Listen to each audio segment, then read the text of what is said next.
यहाँ मंच पर बैठे हमारे दिल्ली के लोकप्रिय मुख्यमंत्री अरविंद केजरीवाल जी, हमारे स्थानीय विधायक मदन लाल जी, तीर्थ यात्रा कमेटी के चेयरमैन कमल बंसल जी, हमारी यहाँ पे 2 डीएम्स साउथ ईस्ट और नॉर्थ ईशा जी, मेनिका जी, और सबसे महत्वपूर्ण दिल्ली के अलग अलग हिस्सों से आए हमारे बुजुर्गों को, माताओं को, भाइयों को, बहनों को, सबको मेरा प्रणाम।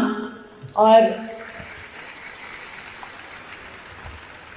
मुझे आप लोगों की खुशी और उत्साह देखकर इतना अच्छा लग रहा है कि यहाँ पर दिल्ली के अलग अलग हिस्सों से आए, खासकर हमारी माताएं, मैं देख रही थी कि जब भजन संध्या चल रही थी तो जो सबके आंखों में खुशी थी, मुझे लगता है कि उससे ज्यादा मैंने किसी की आंखों में खुशी नहीं देखी है। और जो आशीर्वाद आपकी आंखों की उस खुशी से मिला और जितनी मन की शांति मुझे मिली, मुझे लगता है शायद ही कोई ऐसा काम हम करते होंगे जिससे इतना पुण्य और मन की शांति हमें मिलती है। मैं ये सोचती हूँ कि हर बुजुर्ग का सपना होता है कि हम जिंदगी भर मेहनत करते हैं, हम काम करते हैं सुबह से शाम तक, बच्चों को पढ़ाते हैं, लिखाते हैं, घर चलाते हैं, मेहनत करते हैं, और जब एक उम्र में आ जाते हैं तो सोचते हैं कि अब भगवान को और समय देने की जरूरत है। फिर हम सोचते हैं कि हम तीर्थ यात्रा पे जाना चाहते हैं। हम ये सोचते हैं कि हमें हमारे बच्चे अलग अलग तीर्थ स्थानों पर लेकर जाएंगे कि हम भी उस उम्र में आके अपने हिस्से का पुण्य कमा सकें। और मुझे खुशी है इस बात की, और ये दिल्ली वालों का सौभाग्य है कि दिल्ली के हर बुजुर्ग को अरविंद केजरीवाल जी जैसा बेटा मिला है जिसने जिम्मेदारी ली है कि मैं दिल्ली के हर बुजुर्ग को तीर्थ यात्रा करवाऊंगा। कुछ महीने पहले एक तीर्थ यात्रा की ट्रेन अयोध्या गई थी, और मुझे याद है कि जब अयोध्या से ट्रेन वापस आई तो हम कुछ बुजुर्गों से मिले जो भगवान श्री राम के मंदिर का दर्शन करके आए थे। उन्हें मंदिर देखने की, उस तीर्थ स्थान पर जाने की खुशी तो थी ही, लेकिन उन्होंने एक बात मुझे कही। उन्होंने कहा कि केजरीवाल ने जिस तरह हमारा ध्यान रखा है इस पूरी यात्रा में, शायद हमारे अपने बच्चे नहीं रख पाते। हमें एसी की ट्रेन में भेजा, हमें एसी होटल में ठहरवाया, कभी एक मौका नहीं आया कि हमें लगा कि खाना टाइम से नहीं मिला, पानी टाइम से नहीं मिला, सुविधा टाइम से नहीं मिली। उन्होंने कहा कि जितना हमारे बच्चे शायद हमारे लिए नहीं कर पाते, वो अरविंद केजरीवाल ने किया है, और हमारा आशीर्वाद हमेशा उनके साथ है। तो मैं सर का भी धन्यवाद करना चाहूंगी कि आपने हमारे बुजुर्गों के बारे में सोचा, उनके दिल की बात को समझा कि इस उम्र में जिंदगी के इस पड़ाव पे आके वो भगवान के नजदीक आना चाहते हैं। और ये तीर्थ यात्रा योजना का आयोजन करने के लिए सर आपको सभी दिल्ली वालों की ओर से बहुत बहुत धन्यवाद, और आप सबको भी बहुत बहुत बधाई।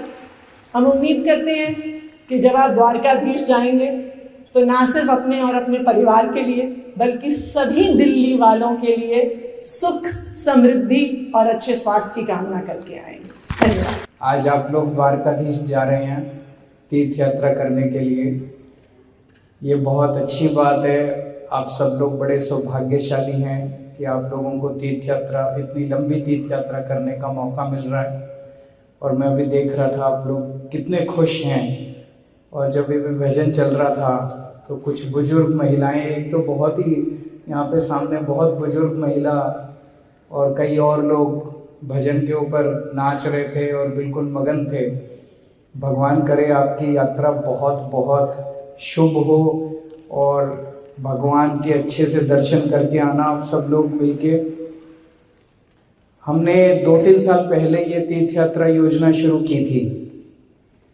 जब हम जनता के बीच में जाते थे तो हर किस्म के लोग हैं, ऐसे लोग हैं जिनके पास भगवान का दिया पैसा नहीं है, अपने पैसे से तीर्थ यात्रा नहीं कर सकते, जा नहीं सकते, और कहते हैं ना अपने हिंदू धर्म में कि बुढ़ापे के अंदर वानप्रस्थ आश्रम एक तरह से है जिसमें आदमी चाहता है कि अंत में एक तीर्थ यात्रा तो करके आ जाऊं मैं। तो सबकी एक इच्छा होती है कि ज़िंदगी में एक तीर्थ यात्रा तो हो जाए। तो ऐसे लोगों के लिए जिनको भगवान ने साधन नहीं दिए, संसाधन नहीं दिए, उनको कम से कम एक तीर्थ यात्रा का सौभाग्य मिल जाता है। ऐसे बहुत सारे लोग हैं जिनको भगवान ने साधन तो दिए, लेकिन फिर वो अकेले हैं, अकेले जाने का मन नहीं करता, किसको साथ लेके जाएं, सहारा नहीं है। तो फिर सरकार ने ये स्कीम निकाली, भाई आप अपने साथ एक किसी भी युवा को भी ले जा सकते हो जो आपका ध्यान रखे। और पूरी ट्रेन जाती है, इतने सारे लोग साथ जाते हैं तो नए नए दोस्त बन जाते हैं, नए नए लोग बन जाते हैं, साथ मिलके जाते हैं। तो अभी तक 72 ट्रेन जा चुकी हैं और 71,000 लोग जा चुके हैं। मेरा तो मन है कि दिल्ली के हर बुजुर्ग को, 60 साल से ऊपर के जितने बुजुर्ग हैं, सभी बुजुर्गों को हम जल्दी जल्दी एक बार तीर्थ यात्रा कंप्लीट करा लें और फिर दूसरा राउंड शुरू कर दें। लेकिन ट्रेनों की कमी रहती है। हम केंद्र सरकार से ट्रेन मांगते हैं, वो जितना हो सकता है हमें देते भी हैं।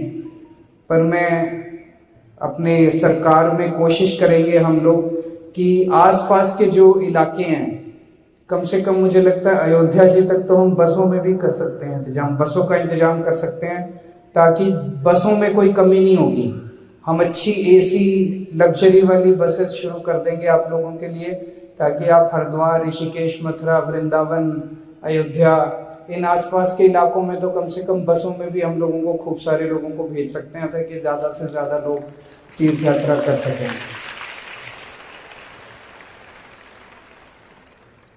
तो पिछली साल मैं भी द्वारकाधीश होके आया था। बहुत अच्छी जगह है, आपको बहुत आनंद आएगा। मुझे अभी बताया गया कि एक दिन आपका जाने का है, एक दिन आने का है और 3 दिन वहाँ रुकने के हैं। तो आप लोग खूब अच्छे से दर्शन करके आना। एक ही शर्त है कि सबके लिए, अपने परिवार के लिए तो मांगोगे ही, लेकिन अपने दिल्ली के लिए और देश के लिए और सबके सुख समृद्धि के लिए भी भगवान से आशीर्वाद जरूर मांग के आना। तो मैं एक बार फिर से भगवान से प्रार्थना करता हूँ आपकी तीर्थ यात्रा बहुत शुभ हो। मैं आऊँगा अभी आपके बीच में, नीचे उतर के मैं आता हूँ आप सब लोगों से मिलने के लिए। बहुत बहुत शुक्रिया।